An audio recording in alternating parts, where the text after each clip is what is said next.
नमस्कार, जय हिंद। मैं हूँ आपका दोस्त योगी और आप देख रहे हैं इंग्लिश योगी चैनल।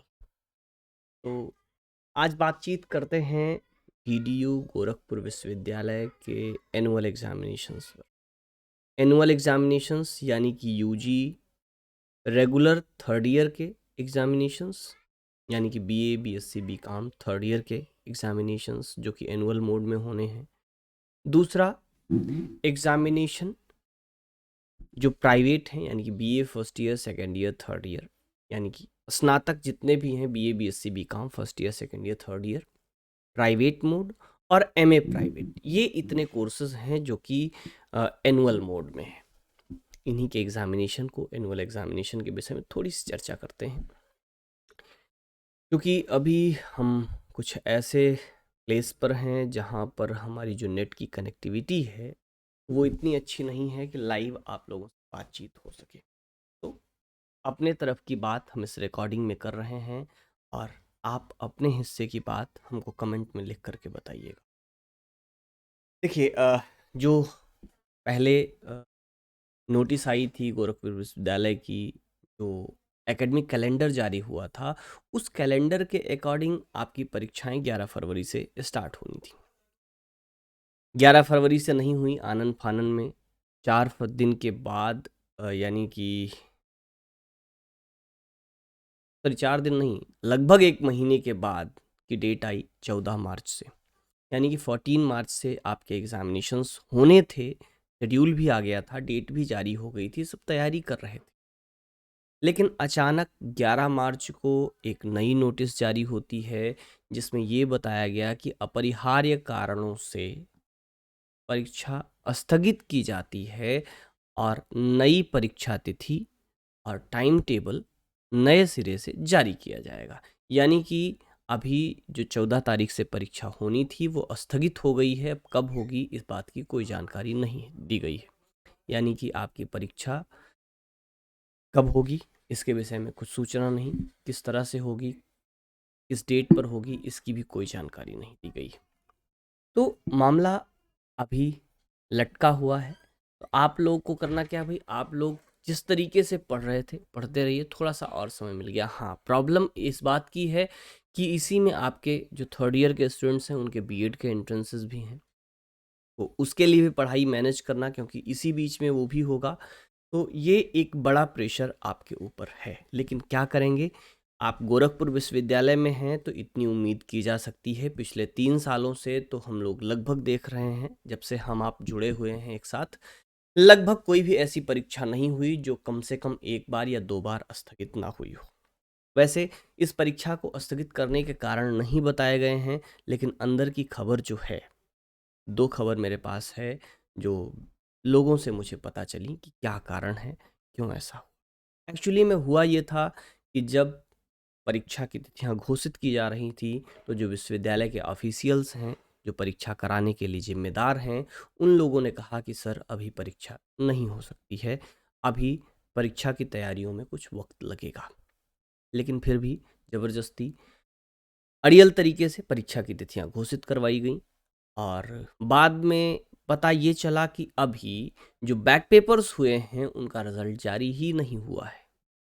तरीका ये है कि जो भी बैक पेपर्स होते हैं उनका रिजल्ट जारी होने के बाद उनका भी एडमिशन उसी सत्र के स्टूडेंट्स के साथ होता है और उसी सत्र के एग्जामिनेशन के साथ ही उन स्टूडेंट्स का भी एग्जामिनेशन होता है। फॉर एग्जांपल, जैसे उदाहरण के रूप में समझें कि इस सत्र के, मान लीजिए कोई स्टूडेंट जो बीए सेकेंड ईयर पास किए हैं वो थर्ड ईयर में एडमिशन लिए, लेकिन कुछ ऐसे स्टूडेंट्स होंगे जो बीए सेकेंड ईयर में जिनका बैक लगा होगा, जिन्होंने इम्प्रूवमेंट भरा, जिन्होंने इम्प्रूवमेंट डाला है, उनका तो थर्ड ईयर में एडमिशन हो चुका है।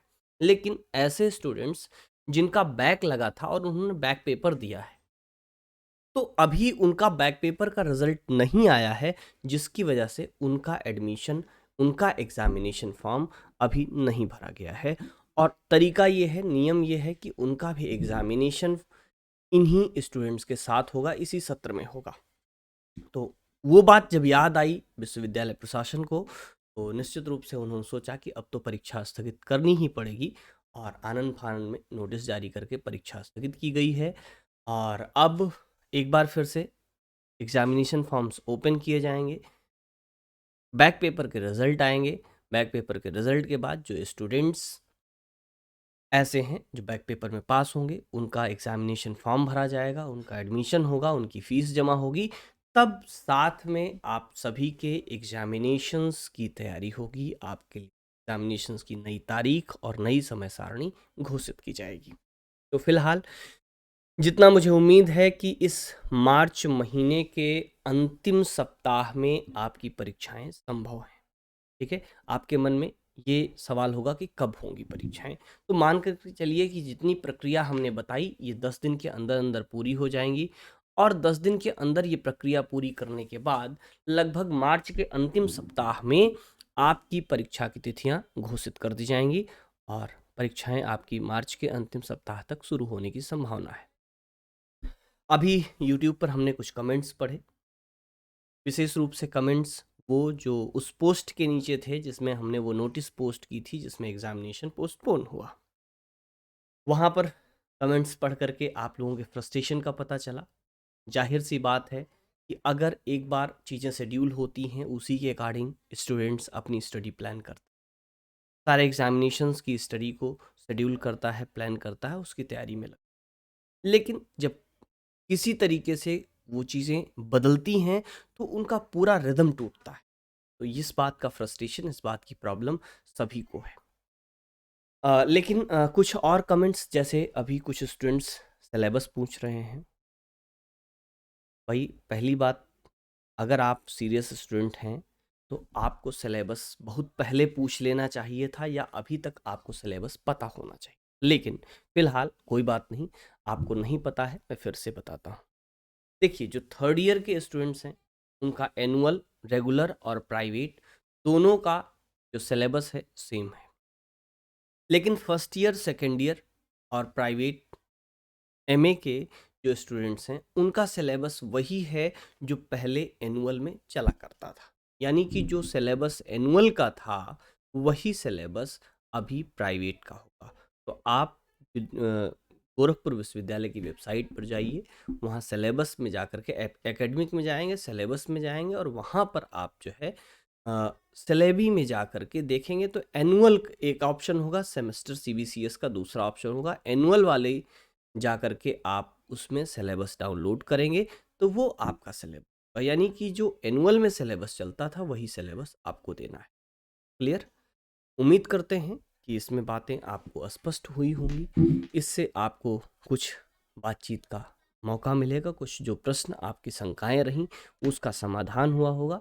एक रिक्वेस्ट आपसे होगी कि इस बातचीत के बाद बहुत से प्रश्न अनुत्तरित रह गए होंगे, वो जो आपके मन में आ रहे प्रश्न हैं उनको आप कमेंट में ज़रूर लिखिएगा ताकि बातचीत आगे बढ़ सके। यानी कि जितनी बातें आपके तरफ की मुझे पता चली हैं तो मैंने यहाँ इस वीडियो में आपसे कह दी। क्योंकि हम लाइव नहीं हैं इसलिए हम आपके तुरंत प्रश्नों का कोई समाधान नहीं दे सकते। अब आपकी बारी है कि आप वीडियो पूरा देखने के बाद, समझने के बाद आपके जो प्रश्न हैं, जो डाउट्स हैं, जो शंकाएं हैं, वो आप हमें कमेंट में लिखें। हम आपके कमेंट को पढ़ करके समेकित रूप से या फिर इंडिविजुअल आपके प्रश्नों का जवाब आने वाले वीडियोस में ज़रूर देंगे। अगर चैनल पर नए हैं तो चैनल को सब्सक्राइब करिएगा, अन्य स्टूडेंट्स के साथ शेयर करिए ताकि सभी तक सही जानकारी समय से पहुंचे और पढ़ने की भी सामग्री आपको मिल जाएगी। अगर आपने अभी हमारा ऐप इंग्लिश योगी ऐप डाउनलोड नहीं किया है तो उसे भी डाउनलोड करें, वहाँ आपके पढ़ने के लिए बहुत कुछ है, बहुत सारी चीज़ें हैं। तो इस वीडियो में इतना ही, इस उम्मीद के साथ कि आपके कमेंट में आपके प्रश्न, आपकी शंकाएं हम जानेंगे और उसका समाधान करेंगे। मिलेंगे नेक्स्ट वीडियो में, तब तक के लिए नमस्कार, जय हिंद।